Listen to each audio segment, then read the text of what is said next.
Well, Jackie, I wanna welcome you to Rise Above. Thank you so much. You came from Chicago. Yeah, How was your trip? it was good. It was great. It was like a solo trip, so I got to really just woosah. Well, you have 4 kids, so this is Yes, this is like a vacation. So you know what? You're welcome. You're welcome exactly. for no, I'm kidding. No, I appreciate it. You are clean and sober a year and a half. Congratulations. Thank you. And just, the willingness to come on here that you have to help another person out there who is struggling, who potentially was in your shoes a year and a half ago or is in your shoes now where you were a year and a half ago. So thank you so much for coming on. And let's start with early childhood. Where did you grow up? What was early childhood like for you? I feel like I had a pretty good childhood until I kind of grew up, and then I started really. I'm a mom, so I'm like, well, I wouldn't have done a lot of those things that happened to me in my childhood. And my mom, she was a good mom, but she was very just immature, not grown up herself. So it was always we were with a man too. Like I always had a stepdad. And then when my long-term stepdad was gone, there was always just somebody there, like some man. And my stepdad was very abusive. And I went through sexual abuse with not my stepdad, but I used to say that it was him because I was just struggling to be heard. Like I just wanted someone to hear me, like, this happened to me. But it was my brother, and I know that now that, like, something must have happened to him too for him to have done that, Yeah. but, because I'm a mom, I have a 6-year-old and a 4-year-old, and that's about the time that it happened for me, and just to be raised like that, and then, like, I loved my brother, like, I loved my stepdad, I loved my mom, and then it was always, like, protecting everybody, like, I didn't want to tell, and then, like, now we're in this big family thing, but now that I'm healing, I'm like, there's probably someone out there that's, maybe they went through that and they can come true to themselves a lot earlier. Because 'cause I'm 41 now. hmm So, okay, what does true to themselves mean? So, what piece of advice would you have then for I mean, obviously, a 4 to 6 year old's not listening to the podcast, but maybe they've been holding on to it for some time and they haven't Yeah. spoken up about it. What would be the right course of action, or what do you wish you did? Well, as I grew up, I really grew up too young, I thought I just knew it all. I'm ready to leave the house at 13. I ended up leaving at 15, and I was always with older men. Like, even as when I was 13, 14, I was with 20-year-olds, and I would like the 20-year-old or the maybe teenager to know, like, you need to just live in who you are now, like, as a 13-year-old or as a 14, 15, Mhm. 18, instead of growing up too fast or just looking for that older person, or because you're truly not grown. It takes your mind time to grow and learn. Mm. Would you recommend that someone who is going through abuse at a young age speaking up and, coming forward or Absolutely. I tried to tell my mom, like, hey, this happened, and she just blew it off. oh, Everybody's like, wow. she's crazy. She's going through something. Yeah, I am. I'm healing right now. And like, I want someone to just say, like, well, did you know? Did you know? Who knew? Mhm. And like, I feel like my mom did know because she just didn't take accountability. She just blew it off. Yeah. So I'm like, okay, she must have known. So you think she subtly knew and she was just brushing you off, or did you think that she just didn't believe you at all? Yeah, maybe she didn't believe me, but I feel like she's just protecting my brother, Mm. like they always say when you're siblings and you're in an abusive household, there's like the golden child and then like the scapegoat. So Mhm. he was always like the golden child. Like she always helped him, bought him a car, like when he was 16. And I didn't even get my license until I was 21 because I Yeah. had to do it on my own. And I ended up being like later on just better. I ended up being the goat because he got protected all this time and he's still out there in the streets on pretty heavy like meth and stuff like that. So, I'm not like truly mad about the way it turned out, but it's like, yeah, I just want people to take accountability, like my mom, just to grow up, and heal herself. Yeah, well, I mean, that's a your one and only safe zone, or that's your safest zone, your Yeah. mother, and she was your biological mother, and she didn't have your back and Yeah. protect you. Right. So there was that sense of who can I trust? There Yeah. are no safe zones. Were you seeking out other areas to get that safe zone? Is that what equated to you dating older men, maybe looking for someone who maybe not your parents' age, but just a little bit older to have that authority figure? Yeah, for sure. I was ready to leave so early that I'm like, well, if somebody's a little older and they're working a job and they have their stuff going, I can just kind of step right in and, I'll get Mhm. a job too. And, we can do it together. I can kind of learn from them. Yeah. Because my mom, she finally left my stepdad after some time and we moved to another town, like government housing. And I was so fine with that. Like it was clean, it was good. I'm like, this is so much safer and just so fast. Like 2 months later, we had another guy there. And I'm like, oh my gosh. But it wasn't too long after that he was getting in bed with me. And I just jumped up and I'm like, what are you doing? And she's like, "He thought it was me." Like, it was always like a push off thing, like, Yeah. "That's not what it is, it's this."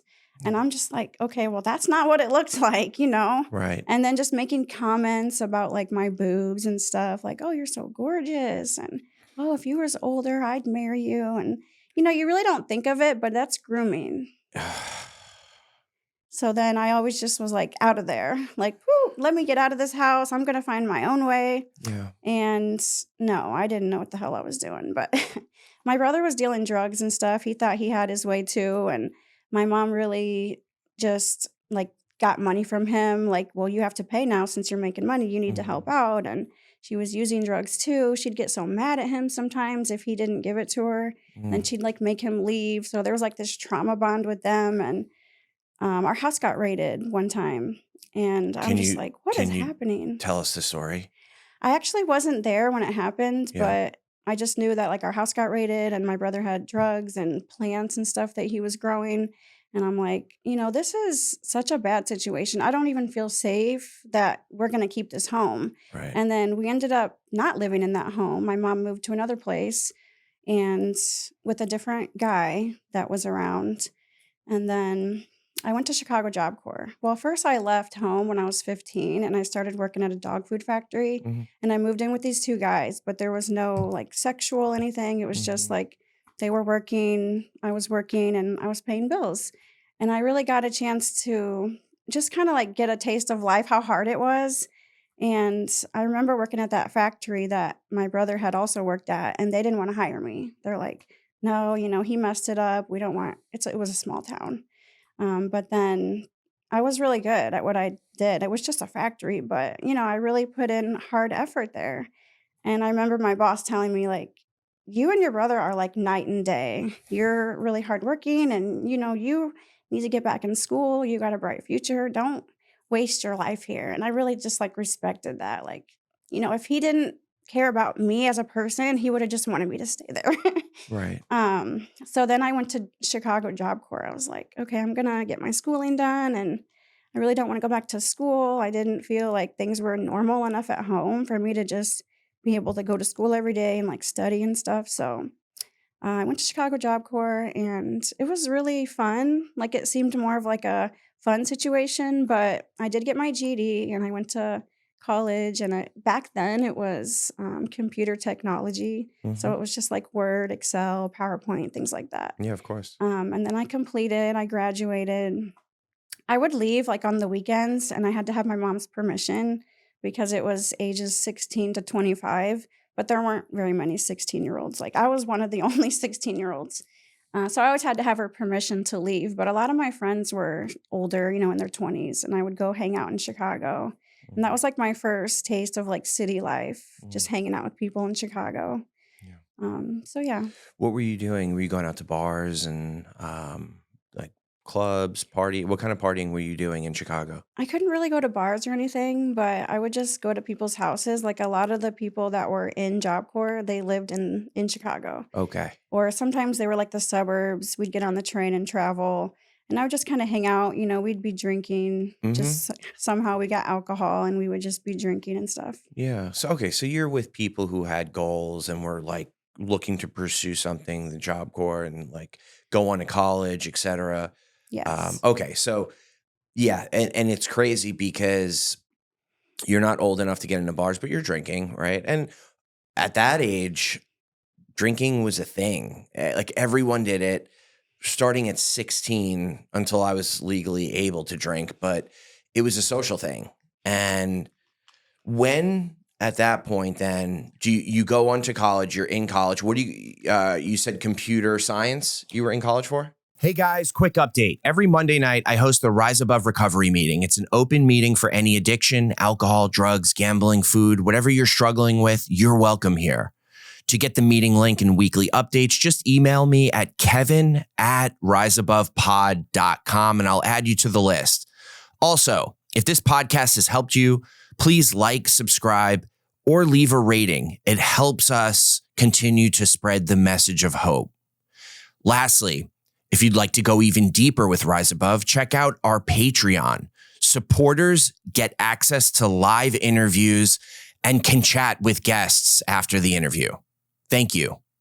At the time, I was called computer operator because it was just a trade. Okay. It was a year-long trade to just get the basics of computers and things like that. Yeah. So I completed it. I got like a certificate and graduated. And then I ended up going back to my mom's after I left. So my graduating class was still in high school. They were senior in high school and they had like 6 more months left and I was done. So I was like, hey, I just got the cheat code, you know? Oh, wow. But really, I did have a good experience there and I thought it was great, but I really just I was growing up too fast, you know? I loved it there. I didn't wanna graduate. I didn't wanna leave. I didn't wanna come back to where my mom was down in that small town, you know? I'm like, "What am I gonna do here?" Like, I wanna start my life now. Mm-hmm. But I was still just young, you know? I was too young to really stay up there by myself. I didn't know where to go, what to do. I had to get a job and all that, so I ended up moving to another small town called Rantoul, like by Champaign, and I started living with a girl that I knew, and she was working, and she had a car, and she had a roommate, and they had an extra room, and they were like, "Hey, you can come live here." So I did. I went and lived there, and I was working at Hardee's. I worked there in the morning, and then I worked at Walmart at night. So I had 2 jobs, and I was really just rocking and rolling, you know, doing my thing. My dad, I used to go there on the weekends, like growing up, every other weekend, summers, things like that. And there was one time when it was Father's Day and he came to pick me up to just hang out or whatever. And he got arrested on Father's Day because he didn't have his driver's license and it was for child support. And I'm like, oh my gosh, Dad, what's going on? But I ended up finding out later that that wasn't my dad. My mom, and when I was 27, told me that I had another dad. So that was like a big blow, you know, kind of skipping, but it was just like you think someone is your dad all your life. And then all of a sudden you're like, this is my dad, which is fine. I have no problem like getting a relationship with both. But very quickly, he just overtook everything in my life because, well, I really need to go backwards Yo, go ahead. because I lost my son. So I ended up eventually moving up to like Kankakee area. What age is this? I was like 18. Okay. So you graduated early from that Yes. one school. You're 18. Okay, go ahead. So I was living in Rantoul. I was doing the 2 jobs for a while. And then about 18, I was like, okay, I'm going to move up to Kankakee because I had known some people in the area and things like that. And I'm like, okay, I really want to go up here. I had a really bad breakup with this boy. And that was like my biggest, like, I was so heartbroken. You know, you think you love somebody, but At 18, yeah. yeah. So I'm like, I'm out of here. Like anytime something really bad happened, I'm just like, I'm gonna take off. Mm. Like that was just what I was used to. So I went up to Kankakee and I started working at another restaurant. A restaurant. And they didn't want me to be a server. They were like, you need to be a bus girl first. And I'm like, okay, that's fine. Even though I was a little older, there was like high schoolers that were serving, and I was like, "Well, I'm older than them. Like, I Yeah. need to be a server."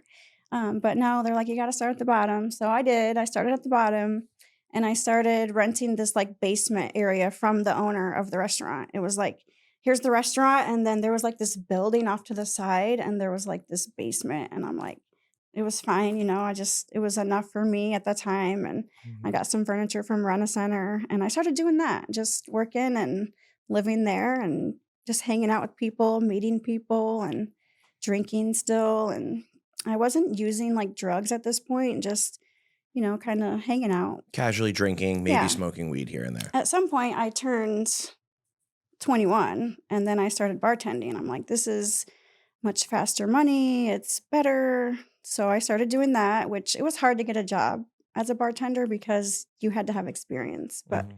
I talked this bar owner into giving me a shot, and he was really happy he did because I brought a lot of business to that bar. It was like kind of a crummy bar. Like Mhm. there was girls that walked around and did like lap dances, like $5 lap Oh, dances. interesting. But I was just the bartender. Yeah. So it was a male bar, a lot of males went in there, Yeah. and I carried the clientele, a lot of people came there on my nights and stuff, and I was, like, dating this other guy, right? I met another guy, and he was a drug dealer, like, a pretty big, well-known drug dealer, and I really felt safe, like, he's well-known, and I'm like people didn't wanna fuck with me. Mhm. But it was, like, just the life, like, cheating and just too much, like, we ended up getting our house raided there where I lived with him because I moved out and we had gotten our own place, and, Were you home um when it got raided? yeah, our home the people came and said they were there to check a gas leak, and they went in our basement. Well, come to find out, we didn't even have gas there. So, it was like the police coming in to, I don't know, wire the place or whatever they were doing. He was a pretty big drug dealer, Mm. and then he went to jail, and while he was in jail, I'm still going to the same bar, and a lot of cops and stuff came in there, and I'd flirt with them and stuff, I kinda had, like, this itch to, like, if I could be a police wife, like, I'd really be safe then. Mm. But it's like these cops, some of them are of course, cops are nice, right? But not all of them. You're still just a person, that's your job. Mm. Like, it's not doesn't define who you are. Mhm. Like, you can still be a cop and be, like, a shitty person. So, one time I was driving drunk home from work, and I got pulled over, and I'm about to get a DUI. So, I called one of the cops that I knew, and I was like, "What should I do?" And he came and took me out of that situation, just drove me home and told that cop, "Leave her alone." And then I ended up having sex with him that night The cop. because yeah. Okay. So I felt like I don't know, it was like I was such a people pleaser, and I just felt like I owed him at that point. Mhm. And then that was, like, the start of, like, well, he's obviously a shitty person. I know he's married, and I don't know if he must have told other people on the police force about me because then I have all these cops coming in to try to, like, talk to me. And I ended up going to, like, the casino with one of them, and he was, like, putting me in this position of, like, wanting me to, like, go down on him, and I'm like, I'm not gonna do that." He Yeah. was like, "Oh, come on. I know how you are." I'm like, "Oh my god, no." Like, "Okay, yeah, I know I've done it before, but that doesn't mean any situation I'm in, you guys just get to use me. Mhm. No." Yeah. But I met my son's father at that same bar. He was just working at the county jail. And I remember all the cops, like, making fun of me, like, "Oh, I thought you wanted to be with a cop, like, you're gonna maybe be with the county boys." Yeah. I'm like, "Whatever, he's a good guy." But so I really didn't wanna, like, jump into a relationship because I had just gotten out of that long relationship with the drug dealer, and then at this around the same time, I met this doctor, and MySpace was a thing then, right? So So it's like '06. yeah, Yep. and the doctor was from my small town that I used to live in. Mhm. And I'm like, "Oh, that's weird. Like, he's on MySpace." So we started talking, and I was really just telling him about my life and how I was doing now, and I really need to get to the dentist. Like, my teeth are hurting, whatever. And then he sent me the money in the mail. Like, I went to go check my mail, and he was like, "Go check your mail." There was like this wad of cash in this envelope with no letter or nothing, just like a wad of cash. From the doctor. Yeah, and he was Whoa. like, "Go to the dentist. You really need to go to the dentist." I'm like, Wow. "Okay." So, of course, like, I didn't wanna turn it down. I was like, that felt good to me. I'm like, "He's gonna take care of me. That's amazing." Mm. And I didn't wanna, like, really start a relationship because of that either. I was like, "Oh, well, I have this doctor guy that's been giving me a lot of money, and I just started talking to him." So, my son's father well, I hadn't gotten pregnant yet, but he just went out and got me a promise ring and brought it to me and was like, "I don't care, like, what you're doing, who you're with, like, you can keep him as long as you're not having sex with him." I'm like, "Okay," which looking back, that was such a bad situation, like, if somebody truly cares about you, they're not gonna let you be with somebody else, and Mm, like go on dates or anything like that. But here we are, I'm with him and he was working at the jail and he really wanted to be a cop, which I fully supported that. And he ended up getting the job to be a cop. He kept failing his psych test. He failed it like 7 times for 7 different places. mm, He had tried to hurt himself when he was a teenager because yeah. his parents were going through divorce and we really supported each other through our both of our situations. He knew what I had been through and I knew what he had been through. But the second that I decided to leave him, things changed. Like all your bad parts come up. Like, no, she's a terrible person. And just wasn't like that love. Like we had a nanny and I'd come home from work. I ended up getting a job at like a health insurance company Mhm. because he wanted me to get out of the bar life, as did I. So I'm working a regular job and Wait, you had a kid with him? yeah. But you guys broke up Okay, so I got after. pregnant pretty quick. Okay, Yeah, got so it. After the promise ring. yes. Got it. I got pregnant pretty quick, like 2 months after I was with Okay. him, Yep. which I thought was crazy because I was trying to get pregnant with the other guy for, like, 2 years. Mhm. So I told him, I'm like, "I don't even know if I can get pregnant." Yeah. So we made an appointment to see a fertility specialist because I Mhm. really wanted a family. Yeah, of course. And that was another reason why I didn't wanna pursue the doctor because he was impotent, he didn't want kids, stuff like that. Mhm. It's like I really didn't care how old anybody was, what they looked like, anything like that. I just cared about the person, who they were, like, their heart. Mhm. And he was a good person. I really looked at him like somebody I really cared about. Yeah, of It's hard course. to, like, say that though, like, "Oh, I cared about both," which I really did. I cared Mhm. about the doctor a lot. Well, he's But sending you wads of cash, of course. I would care about yeah. him too. We talked a lot, like, we would just hang out, go to restaurants. He took me on a lot of experiences, and Mhm. he'd come over to my house, and then my son's father would leave and, like, go drinking with his friends, but he knew he was coming over. Oh, He interesting. was just like, "Okay, well," he was bringing money every time, so I don't think he cared. Was there a romantic relationship between you and the doctor or no? Yes, Yeah. absolutely, but Okay. we never, like, had sex. Yeah. It was just, like, feeling and talking and Yeah. spending time with them and things like Got that. it. He was impotent, Yeah. he always said that, like, "I'm impotent, I can't." Like, "Okay, that's fine." Mhm. But anyway, Okay, so so you and him baby daddy break up? yes, we Okay. broke up, but it was like I'm gonna just explain why we broke up. It was like we had this nanny. First, it was his mom that was our nanny, Mhm. and she was just like overstepping, like doing his laundry and doing Oh, too yeah. much. And I'm like, hey, this is too much. If you don't stand up to her, I will. Well, nobody ever could. So we just fired her. And then we ended up hiring this other nanny, just like a younger girl. And I was working. I'd come home early just to like check in because I had this feeling. I don't know, like my discernment was so on point, but I didn't know, like, if I said anything, it's like, "No, that's not true," and then I would just brush it down.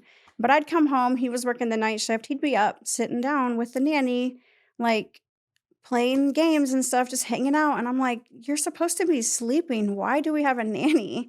If Right. you're up, then we don't need a nanny. Like, we Mm, don't need to pay somebody if you're mhm. perfectly fine to Of stay course. awake." Of course. So I just had this feeling, we weren't like, our emotions weren't there, and I wanted out. I was just like, "I'm gonna get out of here, I'm gonna leave," and he didn't want me to leave, but I ended up leaving, and the very day that I moved out, she moved in. So I Oh, knew that he was with the nanny, but I ended up moving to Chicago with this guy that I was talking to very short after him, and he just wasn't I should have never done that, but I did, and we were into this argument, and I went to a hotel, and I took my son with me. I had my son. I was living in another town. I had my own place, but I was mhm. just up there, like, hanging out with him. How old are you at this point? I was 26, Okay. 27. No, I Okay. was 27, and so I had my own place, but I wasn't there very often because Mhm. I was constantly in Chicago, and I went to this hotel, and this was probably just, like, the rock bottom for me. Yeah. They say you're supposed to you stop using when you hit rock bottom, but for me, no, I kept diving more into rock bottom. Mm. But I was at the hotel and I started drinking. My son went to sleep, started drinking. The next thing I knew, I wake up. I don't even know what's going on, but my son's gone. and I'm just so out of it. Like, I could swear something was put in my drink. Like, Mhm. I don't even know what happened. I still to this day don't remember. And I was naked. I leave the hotel room and I'm still naked. Like, I don't even have enough sense in that moment to put clothes on because I'm just distraught. Like, where's my child? I'm in this unknown area and I need my child. Mhm. So I go out into the like hallway. I don't see anybody. And then I go down to the front desk. The cops just swarm me and everybody, it's like, your son's safe, your son's safe. But I went to jail for child endangerment. And I had to call my son's father because they were asking me, like, who's the father of your child? We're going to call them to get your child. And I'm like, okay. So I told them, and then he came and got my son. And that was the last time I ever had my son, was that day. Oh my god. So, okay, so that was probably 14 years ago. Yeah. Okay. Yeah, about 13 years ago. Okay. And Or it was 14. Yeah, you're right. what actually happened? Did you find out what happened that day? I still don't know what happened. I Okay. have a lot of like assumptions, I really feel like it was set up. Like that was a setup because if it wasn't, then why were the cops all there and everything already? Mhm. Like why like I don't know. I wish I knew. I wish Okay. I could know. But I O really don't know. okay. So you get your son taken away from you. Your son's father now takes the Yeah. child, and what happens next for you? So my mom calls and tells me that like my dad isn't my dad. That kind of like got dropped on me then. Mhm. And I'm in this stupid, like, place with my boyfriend at the time, and I'm just looking around like, "What the heck? Like, did I get myself into?" Like, I definitely can't be here. I have to go back to somewhere so I can get my child back. Like, I need to fight. I'm gonna have this DCFS case, and I have to get my child back. So immediately, because I was addicted to pills at this time, like the doctor had prescribed me a bottle of Norco when I was working at the bar way before, and I had a cough, a cold, and he Mhm. would often prescribe me meds. Like he would give me like a Z pack or Yeah. whatever I needed. And this one time, he prescribed me a Z pack and a bottle of Norco. And I'm like, "Well, what's that one for?" He's like, "It's gonna make you feel better. It'll double as a cough suppressant, trust Mhm. me." I'm like, "Okay." Which Okay. I So did feel good. yeah, that's a 10 milligram hydrocodone, the Yeah. Norcos. Yeah. They're 10 milligram Vicodins, but with less acetaminophen. Okay. Yep. So I started taking those and I did feel good. I was getting things done, cleaning everything, and I felt like I was on top of the world. Like, it's great. Like, and back then there was no it wasn't the like epidemic. It was Mhm. like you could get 90-day orders in the mail, and they were Oof. just getting delivered right to my house. And he Just kept renewing them? oh, yeah, for years, That's so many crazy. years. So did opiates usually make people drowsy. They gave you energy? Yeah. I'd see people talking about, like, nodding out and being tired, but no, I was, like, always energized when I took them. I think you get to a certain point where if you take too much of it, then you start to get, like, drowsy, but, I'd take a couple, and then my tolerance went up, of course. I'd Mhm. have to take 2, 3. Think I was up to at my lowest, like, I was taking, like, 15 in one day. Mhm. I went to a rehab for a short time, 2 weeks, when I was still with my son's father, and he fully supported, like, my addiction and everything I was going through until I left him. Then it's like, "Nope, she's horrible, she's an addict," and that's Mhm. what I hate about just the box you get put in. You get put in this box as an addict, like, shove her in this box and she doesn't get out. Like cops get out, doctors get out, all these people. The doctor was addicted too. And Mhm. then way later when he got in trouble, same thing. They just pushed me away and he gets to do the right thing, and go to rehab and do all the good stuff. But for me, it's like, no, she gets to stay in the box. Yeah. um, Well, this was also probably like 2008, 2009 when like the stigma was real about addicts, alcoholics. Now it's gotten a lot better. yeah. There's still a lot of work that needs to be done, but it's gotten a lot better and It there is hit a a lot of point where help. it was really bad, Yeah. right? Yeah, I remember it. That was the beginning of my use. So, okay. So you get your mom tells you that your dad is not your real dad. You're probably around 27 at this point, Mhm. and you had started doing Norcos when you were a bartender. So where are you at with your drug use when your mom tells you that your dad isn't your real dad and you get your son taken away? I was taking about 5 or 6 pills a day at that point. Like Norco? yeah, Okay. Norco. Like I Okay. had definitely slowed down just from because access, by then the epidemic was starting to hit where they were Yeah. getting really strict on these medications and things Mhm. like that. And the doctor was still talking to me. It didn't matter where I went. He was always talking to me. And I'd pick up my prescriptions anywhere I was. One time I didn't know where to go. I had no, you know how like pharmacies, they would cut you off, like, well, you just got one filled and now you can't Mhm. get one filled for another 30 days. So then you'd go to different pharmacies. And I had used all the pharmacies. And I was just like upset, like, what should I do? And he brought me to a pharmacy, like in the small town that we're from, but it was another town over. And I walked right into the back of that pharmacy. Like, could you imagine a drug addict? And here I am walking with all these pills around me. Mhm. And he's just fills my prescription right then and there in that pharmacy. And it was like midnight. Like he had to open up the pharmacy for me. And I'm just like, well, like at the time, I don't even know the depths of it. But then like looking back, I'm like, holy shit, that was some crazy stuff right there. Yeah. So I got my prescription filled. He was not happy about it. I remember him looking the doctor in the face and was like, I'm not giving you any more favors. Like he was pissed. He could Yeah. tell that I was like an addict because Yeah. it's midnight, Of I'm needing this course. prescription filled. But he knew at that point too, it was getting deep. Like everybody was in deep. And I decided to meet my biological dad. I'm like, I don't know, maybe this is going to be good for me. Like maybe he'll help me. A breakthrough. Yeah. Yeah. Mhm. So I came down to where he was living, which was more down south, but not in Chicago. And the very first day I met him, he hands me a check for $3,000. He's like, well, I just got my dog's legs fixed. And I feel like if I can get my dog's legs fixed for $3,000, I can surely give my daughter $3,000. And I didn't care. I was an addict, but you compared me to a dog on the first meeting. Like, that's weird. Yeah. But he really just wanted to be in my life, right? Like he wanted to Mhm. have this relationship with me. And I'm like, okay, that's fine. Mm. He had this wife of like 30 years and she hated me. She didn't want us to have a relationship, but that wasn't nothing to do with me. And she divorced him over it. She was like, well, I'm gonna divorce you if you have anything to do with her. And he was like, I don't want to be with her anyway.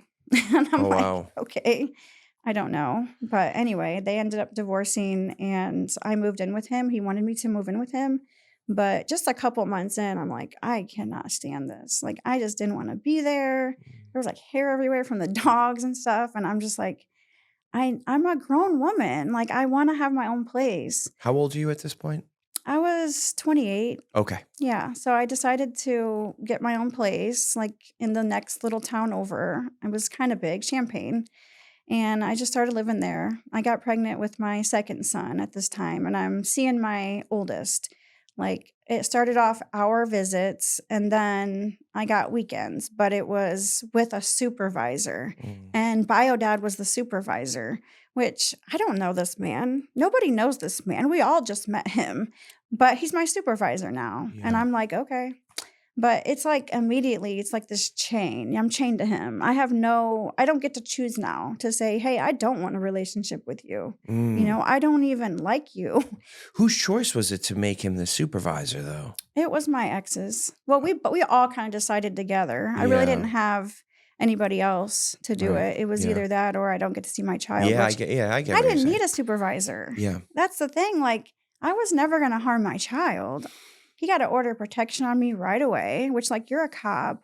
I've never harmed this man. I've never hurt him. Like, everybody knows that I'm just a drug addict that's never going to harm a fly. Well, I mean, supervised visit, if you're using drugs, that makes sense. Yeah, for sure. You know?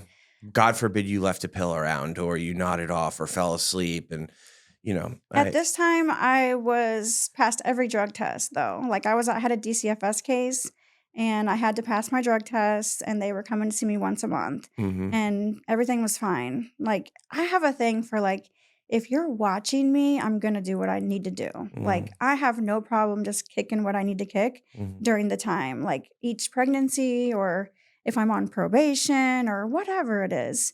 So immediately this DCFS case, which his sister is like head of DCFS, so Mhm.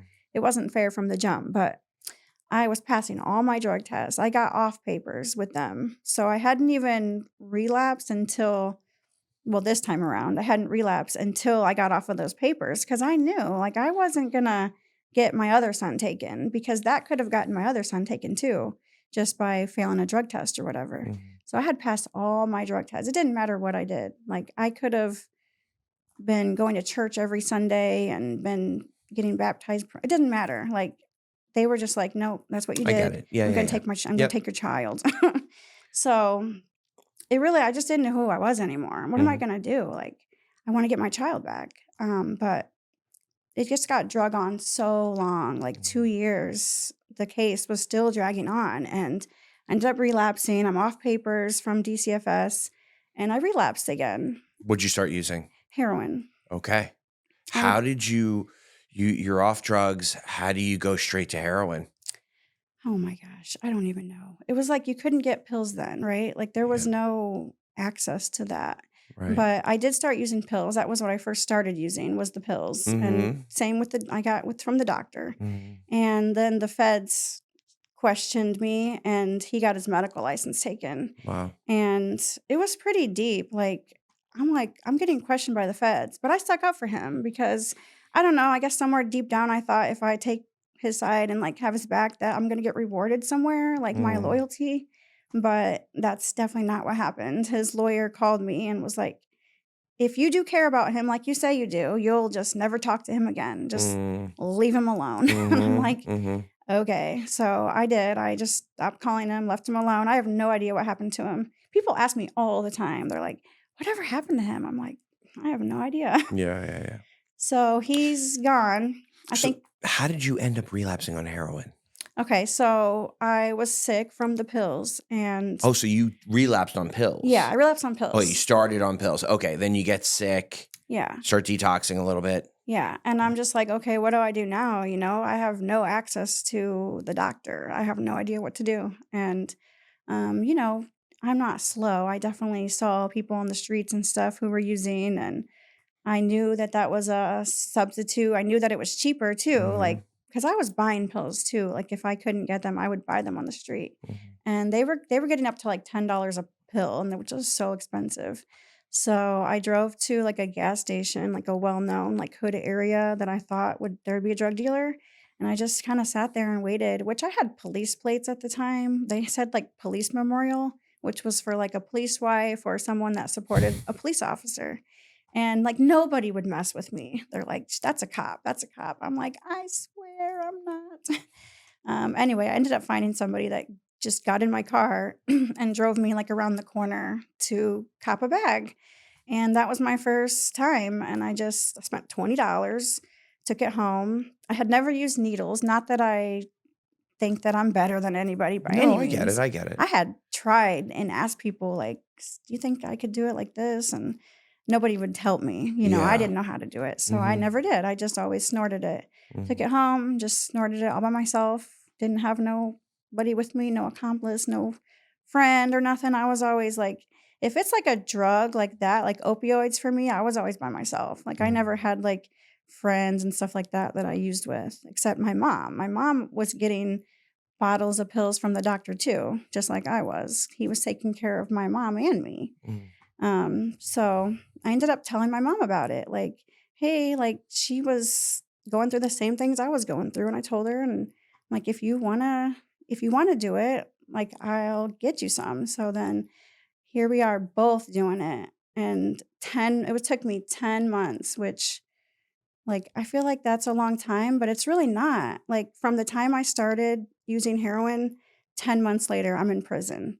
And it was just like snowball. Like, I'm just on the ground. Like, I'm in a hotel. Like, I had lost my apartment. I got evicted, like, formally in the courts. And I got my car repoed.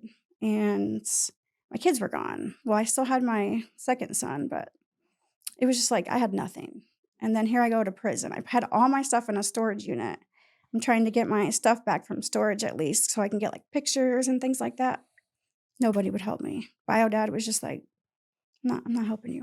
Yeah. My bond was $1,000. Nobody would get me out. Everybody Mhm. was just like, "No, you need to stay in there." And I'm like, "Let me go to rehab, anything." No, I had to do what I had to do, so, um What did you go to prison for? so I'm in a hotel, and there was this guy who was using drugs together. He was dealing out of the hotel, and I'm just there. We're both there, and he was like gone doing some cop thing or something. I don't know, but I had all of his shit on me, and the cops kicked the door in. But like right before then, I was just, like, really looking around, like, there was this guy laying on the floor, he had 1 leg, and I'm pretty sure he had just gotten out of prison. Then there was this other guy that was there hiding out because he had shot somebody, Mm. like, and then my boyfriend was, like, leaving, had left to go do a drug deal, and I'm just like, "Where am I? Like, what is happening right now? Like, are drugs this fucking serious that I'm literally in this fucking situation?" So I just, like, prayed, like, "Please, God, do something, anything." So then the next morning, like, seemed so fast for a prayer to be answered, but I didn't think it was, like, an answer to a prayer at all, but the door gets kicked in, and I went to jail for all those drugs. Yeah. Okay. So you go to jail. How long did you end up spending in jail? Well, funny that you ask. I took this plea deal where I was gonna do 4 months in boot camp, and I'm like, "Oh, this is so cool, like, I'll be able to, like, heal there and kinda, like, get better."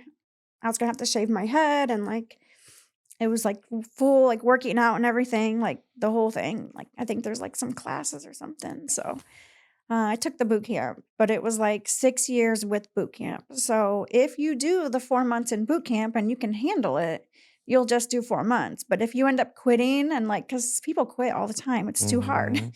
If you quit, you gotta do your full 3 years, half of the 6. So I'm like, I can do it. Like, I'm pretty good with someone telling me to do something, I'm gonna do it." So I went to prison, and I had been there for 3 weeks, and then, I'm just doing what I know, talking to this guy, and he was a CO, and we start just chit-chatting and flirting and things like that. He's telling me to twirl in the cell, and I'm doing it. I'm excited because someone's paying attention to me. I'm in a freaking prison suit, and people are still paying attention to me. I don't know how. But, um, there was we he had made plans that we were gonna have sex, and I'm like, "Okay." But, I'm sober then. I don't have anything to make me not feel. Mm. So, the night that it was, like, early morning, but he gets lets me out of my cell, unlocks the door, like, people keep saying that I was the perpetrator, like, people that are, like, haters or whatever, but, like, I'm in a locked cell. You have to open the door to let me out. Like, I'm not that much of a perpetrator that I'm gonna be able to get out of this prison cell and, Mm. like, jump on the man. Mhm. So we go down to the laundry room, and I'm just, like, shaking. Trauma is stored in your body, so I didn't know this then, but I've been learning a lot, and trauma is stored in your body, so your body's gonna react first, and then your brain reacts second. So I'm just, like, physically shaking, and I don't know if that's, like, I'm scared, I'm scared to get caught. I can see the other officers over in the little bubble thing, and I'm like, "We're gonna get caught, something's gonna happen." Like, I don't wanna get my boot camp taken, like, and he had told me, like, "If you tell anybody, you're not gonna go to boot camp." And I'm like, Mm. "Okay." Well, I ran back up to my cell, and then he comes back up there and was like, "What happened? Like, come finish what you started." And I'm like, I'm just gonna get it over with at this point because I did start it. I felt like I did start this. I was flirting too, and we both got ourselves here. And now I felt like I had to do it. Like, Mhm. okay, I'm gonna get it over with and just do it. So I did. And I went down there and we had sex and no condom or nothing. Like, I had been through a lot of shit, but I always was safe about it. Just tried to be as safe as I could. Mhm. And that was just one thing I thought about, like, "Oh my god, like, who is I don't even know you." But the next morning, I went down to the, like, nurse, and I told her, I said, "What would happen if" it was like a hypothetical thing because I was just trying to get info at that point, like, "What Mhm. would happen if an officer had sex with an inmate?"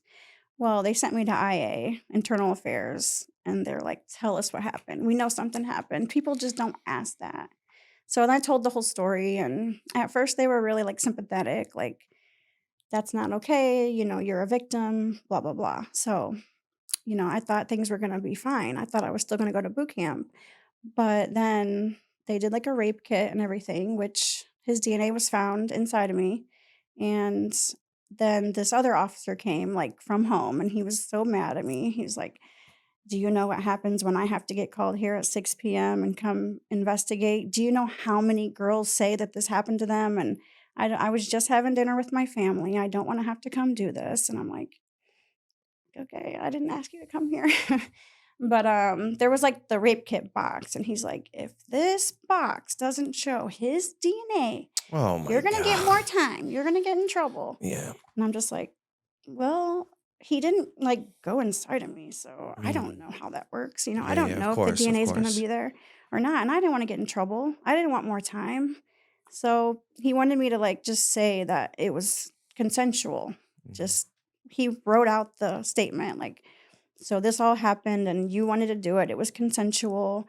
Yes. I'm just like, "Yes, it was all consensual." I signed it, went on about my business, and then I went straight to segregation because when that happens, they say you have to get protected, so they Mhm. put you in segregation, and, they took my boot camp. They came back a few days later and was like, "You're not going to boot camp. You're gonna have to do your whole 3 years," Ooh. which I'm, like, devastated because 'cause I'm thinking I'm doing 4 months, and, like, from 4 months to 3 years is, like, that's such a big blow. Mhm. So I ended up doing my whole time, and then I was just learning. I was going to the library and stuff and learning things, and it's not consensual even if you consent. Like, even if you take all your clothes off and throw your panties in his face, it doesn't matter because an inmate is not allowed to consent with an officer. Mm. So I just started learning things like about it, and then I had my bio dad because he took my son, my second son,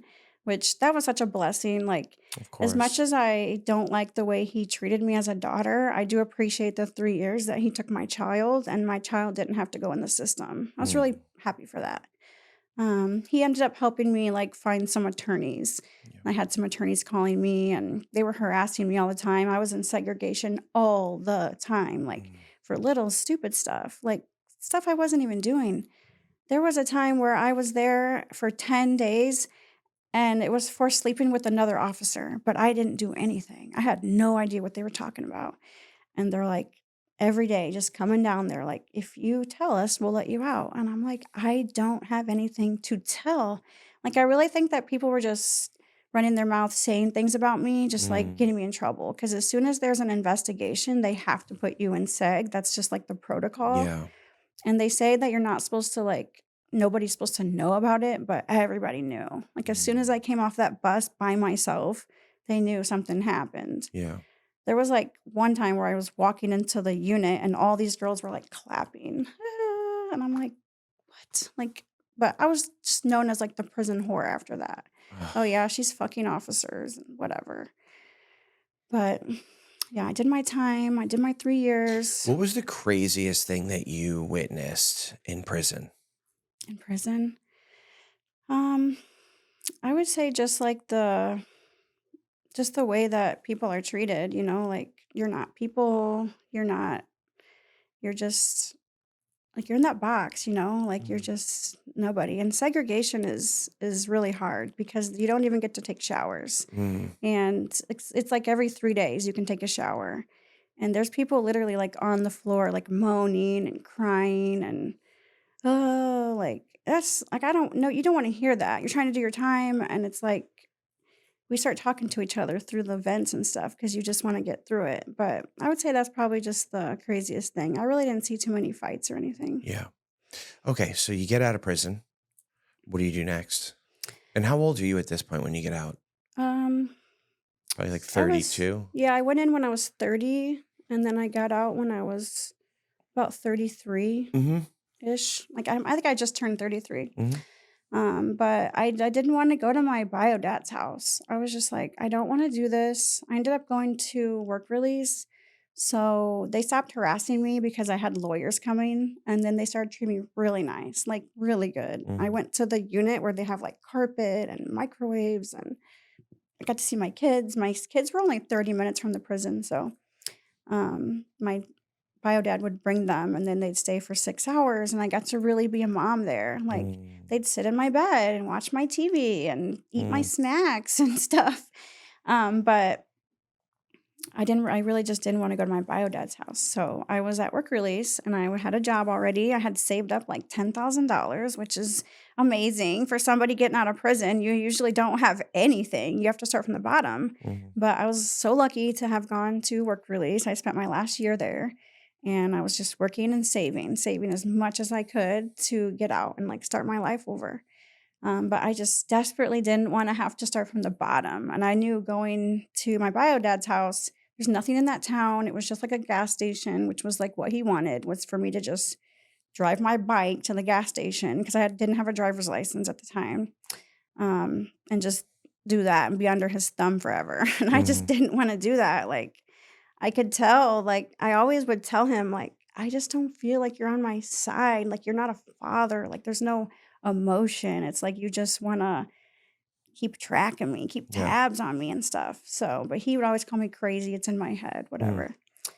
So I stayed in the town that I was in, Aurora, and I started dating somebody pretty quick up in I was working at Buffalo Wild Wings, and I loved working. I'd work as much as I could Mhm. because nobody wanted to go back to prison, of course. Mhm. So I started dating my now husband. That's who I started dating, and I've been with him ever since. But Okay. Was he working at the Buffalo Wild Wings? he was working at a different restaurant. Okay. Yeah. He Got it. he actually did work at Buffalo Wild Wings after that. Like, he got a job Mhm. working at Buffalo Wild Wings, and I also used to work at Denny's too. Mm. I left Denny's to go work at Buffalo Wild Wings because of him, because I was Okay. dating him, and I'm like, Okay. "Okay, well, we're not gonna make these mistakes, and HR is not gonna like that." So I got a better job. I didn't even like Denny's as much anyway. I liked Buffalo Wild Wings. Yeah. And we both ended up getting pretty good jobs there. Like, I was the service manager and he was the general manager, Oh, but wow. 2 different restaurants. Like, Of we course, weren't of allowed to course. work in the same restaurant.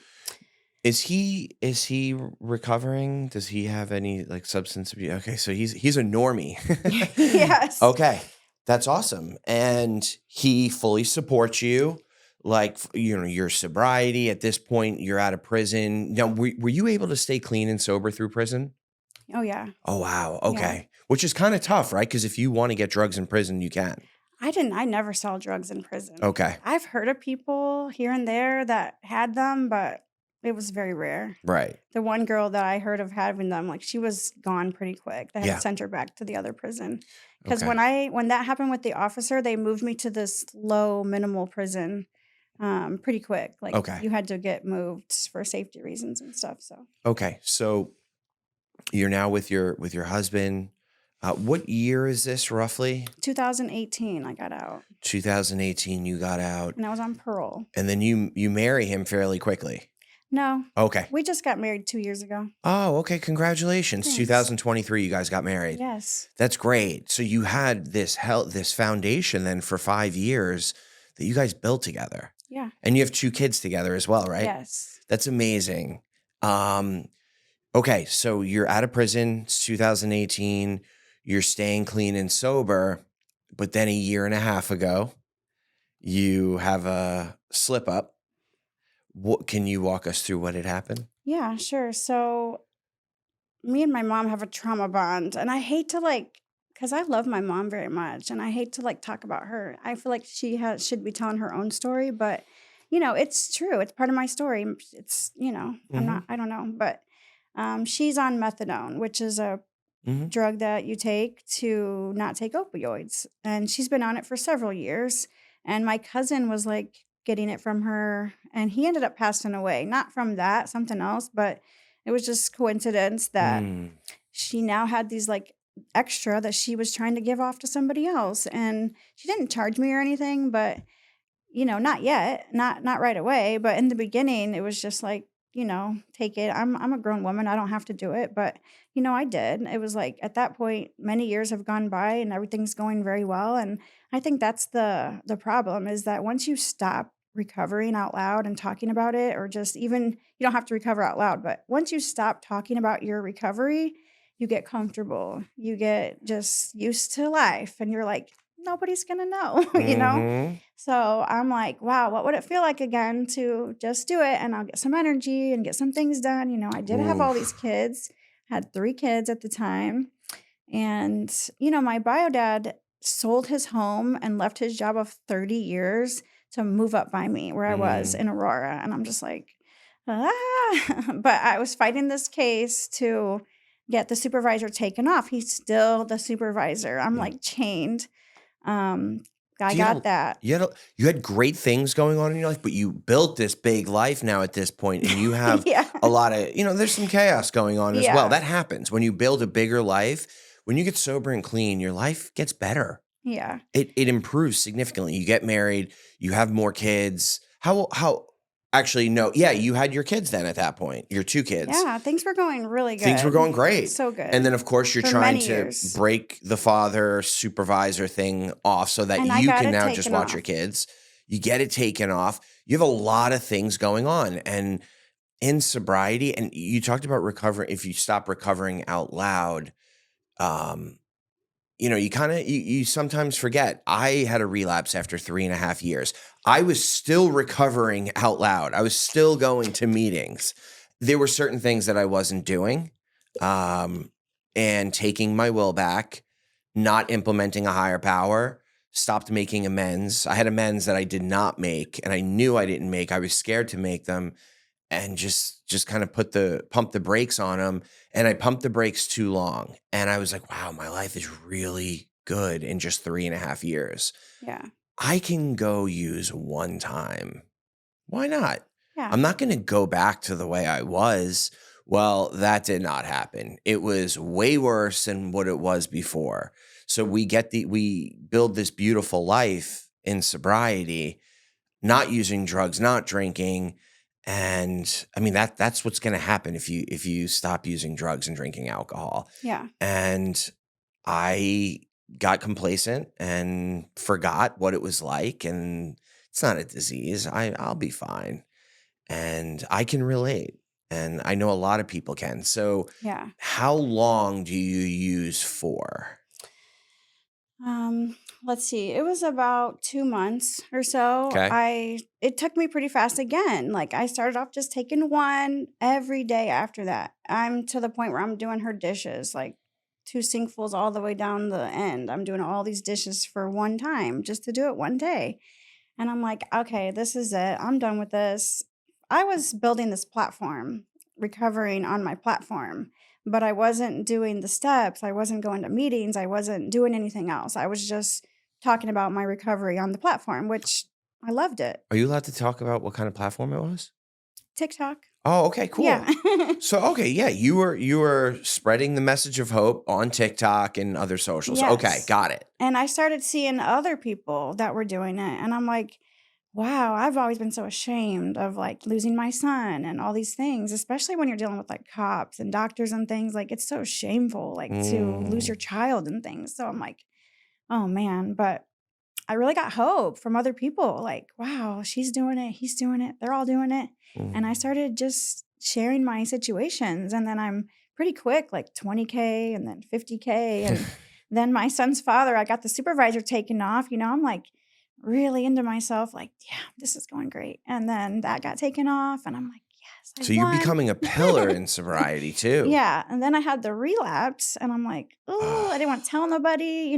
Same thing like you, I'm still doing videos and stuff, but I'm just like, I don't wanna tell Shame nobody." and guilt sets in. So I got Yeah. into a treatment program. I'm just like, "Well, at least I'm doing it for myself. I'll have meetings, I'll have accountability, Mhm. but I won't be just taking it from someone else," which, that's obviously wrong, that's using, but so I got into the treatment program, and I had this lawsuit that I was fighting where I was gonna get some pretty decent amount of money. For what happened in prison with the Yes. correction officer. Yes, so I really feel like it was like a setup, like, they wanted me to be at the bottom when I got this money, and, maybe not, but, it really felt very just strategically planned because if my mom and I had this trauma bond together, she was gonna get a lot of that money, And I'm like, I gotta get into this treatment program. Yeah. But before I got the money, I started making money on TikTok.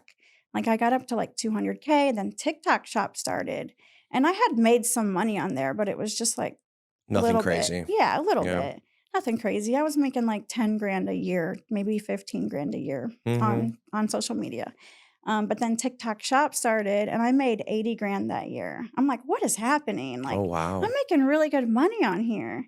What were you And selling on TikTok Shop? anything, fans, washers, like makeup, just whatever, Yeah. anything that they'd send me. And it was like all free products. Yeah, of course. Of So course. yeah, I was putting up like my little live stream setup and, Mm. I was all excited and things. And then like 6 months later, I won the case, but I didn't really win. It was like they settled out. Mhm. Um, and I really wanted to go to trial. I wanted to like just tell my story and get it out and Mhm. all that, but it was such a good deal. I couldn't I couldn't pass it up. I couldn't go through going to trial and then losing. I Yeah. was just like, no, this is gonna really help my family. So we settled for like 3.3 million. And I was like, yeah, that's something you don't pass up, like that's a lot. They settled with you? I Is it think Illinois Department of Corrections. Department of Corrections, sorry. Uh, 6 years later. 6 years later awarded you 3.3 million. My lawyer took 40%, so Yeah. I ended up leaving after we settled. 2 months later, It's like 2 I million. got $1.7 million, Okay. and I'm like, this is my chance," like, I had fucked up so much shit in my life, like, I was not gonna fuck this up. Yeah. Like, the doctor had given me $20,000 checks, and I didn't know anything about anything. I just blew that shit every time. Like, I Mm. could never just get ahead, and I was not gonna, like, mess this up. So this was a year and a half ago. You had already gotten clean now at this. You already stopped using, Yep, got clean, and then you were awarded this money. So it's this time sober about a yep. year and a half ago. Holy shit. And you didn't relapse. No, I'm still in the treatment center to Yeah. this day. That's amazing. Listen, I have to ask. This is so not in line with the recovery, but I'm just out of curiosity. What was your first big purchase with the $1.7 million? My vehicle. Oh, Yeah. nice. So I got my car. It was like I needed a big SUV. I got a Chevy I mean, yeah, you Suburban, got 4 kids, of course. 2024, white. Good for you. Yeah. Good Paid for it you. off. I was just like, I don't care. I want the best one. Yeah, good for you. Yeah, I paid off some debt. Like, I was never in too much debt because, I couldn't get too much credit. I was Yeah. didn't have really great credit, but I do now though. Shoot, I can't even imagine how much literally just opening up like $50,000 credit cards. And I'm like, what? My Amex is like unlimited now. Oh my And you know what they God. say? It's like Like, you hit the lottery. No. God gives you back 10 times what you lost. Yeah. Like I had nothing, no car, no kids, no nothing. I lost everything. Yeah. And I just was like doing good. I had gotten baptized like at some point when I was on parole. Mm. And I really feel like this was God giving this chance to me. And it was 10 times more what I lost. Yeah.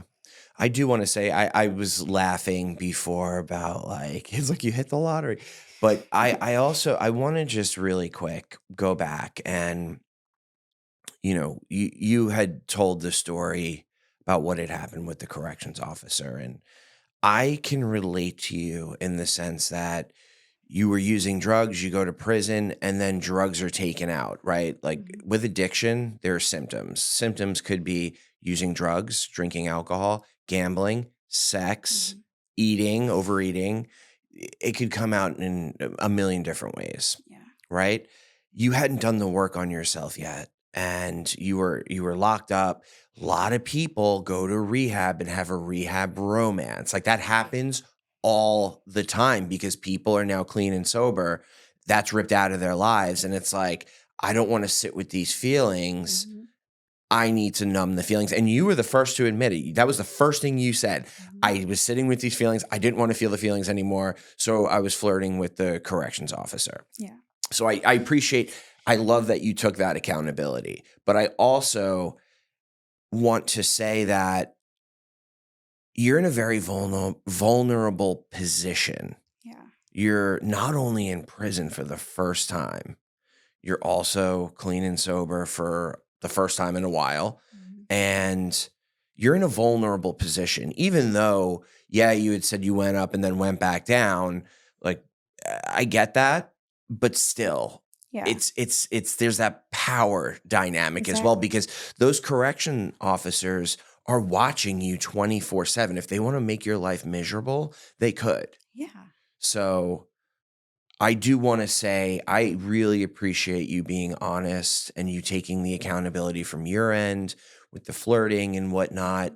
But I also want to shed light on the fact that you were also very vulnerable, so there was some taking advantage there. Yeah. And I'm really sorry you had to go through that. Thank And you. there's really no denomination of money that can replace those feelings or, heal that trauma. Yeah. So I I I wanna just say that, and I think it's very important to highlight, but also to the I was laughing when you were talking about the money That's and, okay. like, saying the lottery thing, but It's a I crazy wanna just thing. be, very clear about that because that money, there's no denomination that could really make up for some of the things that happened to us in our Sure. life. So There was another girl that it happened after my situation, but my case was still going on, but she got to go to court before me and she won in trial 19 million.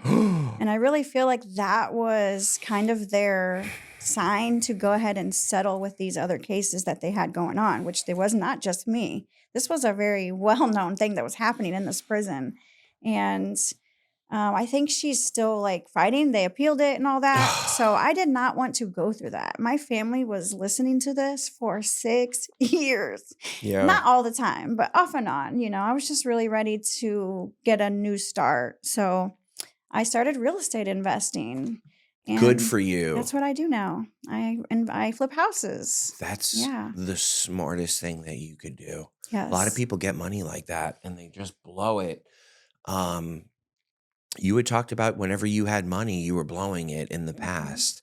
You And hear about lottery people getting like $50 million, and then they kill themselves 2 years later. 'cause they don't have the money left. It's like so many people were coming to me. Everybody's problems were my problems. My whole family made it seem like this was just I had it all. You're gonna give me anytime I need it, right? Groceries, this, that, floods, and blah blah blah. And I'm like, I really need this for my business now. I started TNF Estates and just nobody understood that. They're Yeah. like, she's so selfish. And like, I'm just still going through that of, everybody just not understanding that I pushed everybody away because I'm healing, not Mhm. because I don't love my family, not because I don't want them in my life. Eventually, I do want everyone to come over on holidays and all these things, but it was just too much too fast of, like, everybody wanting to take from me, and I was given it too. In the beginning, you were giving it, Yes. but you had to set boundaries. And it sounds like you set those boundaries. Oh, yeah, I did. Because listen, from your story, it sounds like you weren't setting boundaries for a majority of your life. Right. And it's funny, you get this money now, and like God has a funny way of working. He And does. then you now have all these people are coming to you. Oh, you probably had family members that said they were your family members that you didn't even know about. Like you hear about that with famous athletes and stuff like that. Like Coming out of the woodwork. third, fourth generation cousins coming out of the woodwork. But you had to set those boundaries. And this was a way of you setting that example for yourself. So now you know it is possible to set boundaries. You know Yes. what it's like to set boundaries. And once you do it a first time, it's easier the second time and then easier the third time. And then you are able now to heal because you have set those boundaries with your family.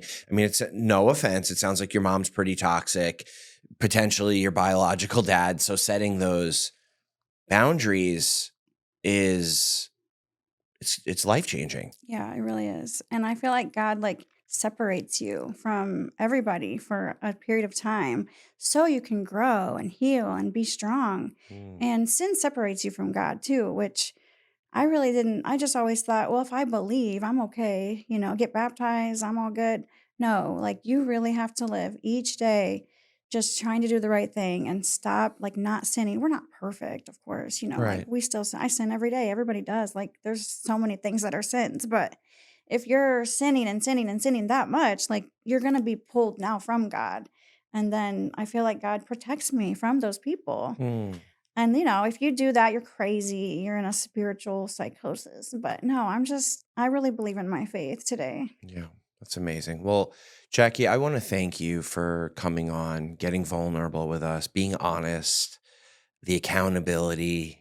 I mean, that is going to help someone else. And I really appreciate you coming here, flying in from Chicago. And Of course. it's truly an honor to have you. And again, thank you. Thank you.